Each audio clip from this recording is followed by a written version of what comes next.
agus fáilisiúm raibh an mBille seo agus an obair atá churas deathaigh an teachtam réid fearr agus ón ó brin agus an spot cholas a dhíriú isteach gné den airnealltaíochta seo agus gné amháin. I welcome the opportunity to speak on this, and I want to thank Deputy Farrell and her colleague, Deputy O'Brien, for bringing this bill. It's a very short bill, 16 pages, and it's putting the focus on one aspect of the housing crisis and the inadequacy generally for students and for everybody. And I come from Galway City, and I welcome the delegations from the universities and from Galway, and I'm acutely aware of the housing crisis and the astronomical figures used, charged for rent, and the unavailability of accommodation. And I think it's important each time that I speak, Minister, because tomorrow I'll be raising the fact that people who have got status either as refugees or permission to stay are facing eviction notices on the 5th of July. And we're all in receipt of representations about that. And they're told to go and seek accommodation in Galway City where there is absolutely no accommodation.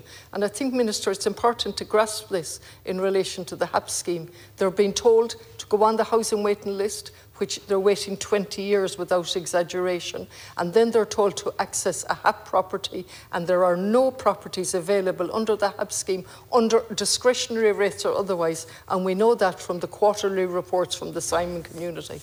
And then on top of that, we have two wonderful universities in Galway.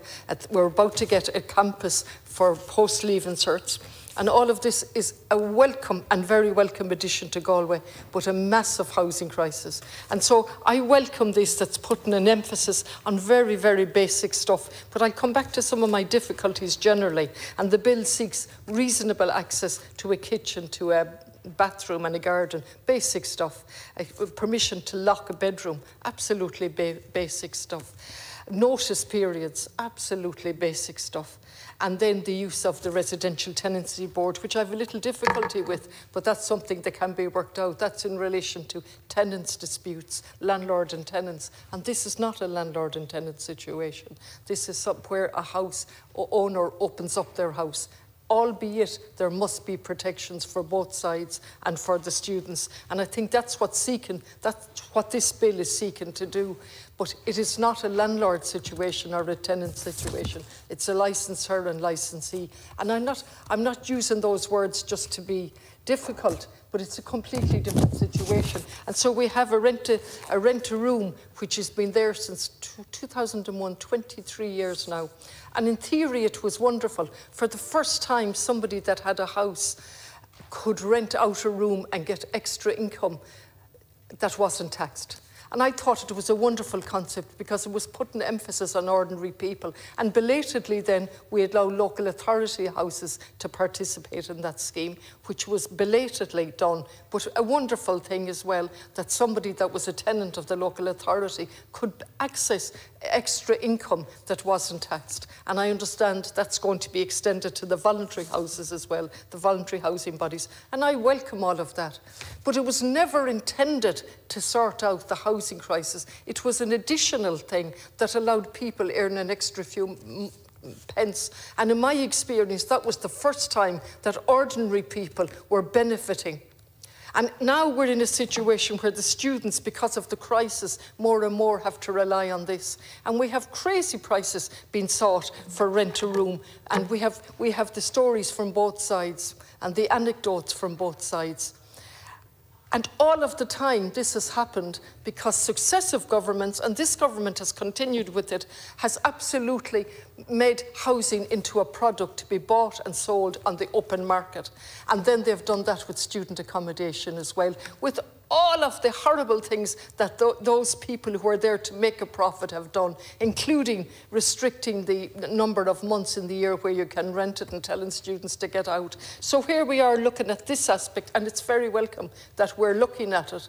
But at some stage we have to realise that the housing crisis did not happen overnight, and it did not happen by accident. It happened because of government policy over and over, of which the 7 presidents at the time, the 7 male presidents of the 7 universities, when they came before us on the Public Accounts Committee, had absolutely no insight as to what they had done in relation to their leadership of those universities. It has changed since. We have more universities and we have some female representation, but they were pushing universities as businesses.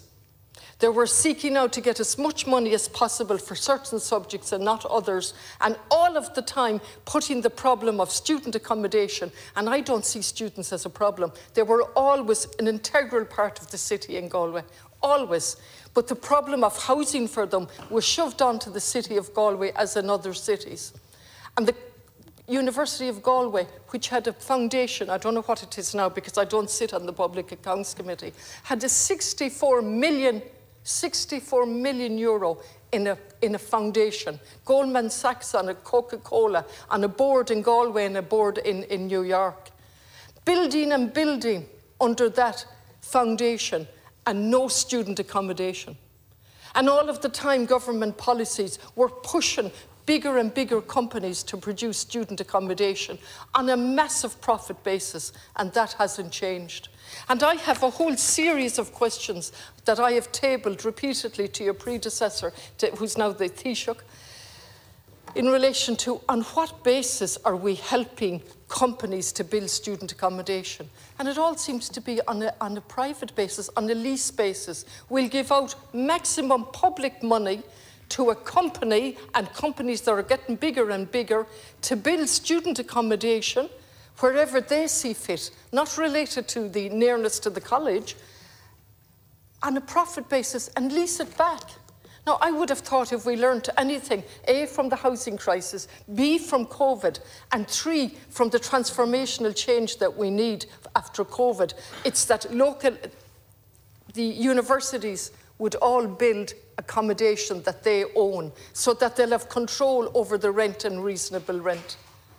Now, it might be difficult, Minister, to listen to this, but it's very difficult to listen to it in Galway over and over, with people coming into my office, including students, with no place to go, or as I've mentioned, and I can't mention it often enough, people who have got status being told to seek a house in Galway when there are no houses, and rents anything from 1,500 up to 2,500 and 3,000 euro for 2- and 3-bedroomed houses. It is absolutely rotten, a scandal, and unacceptable.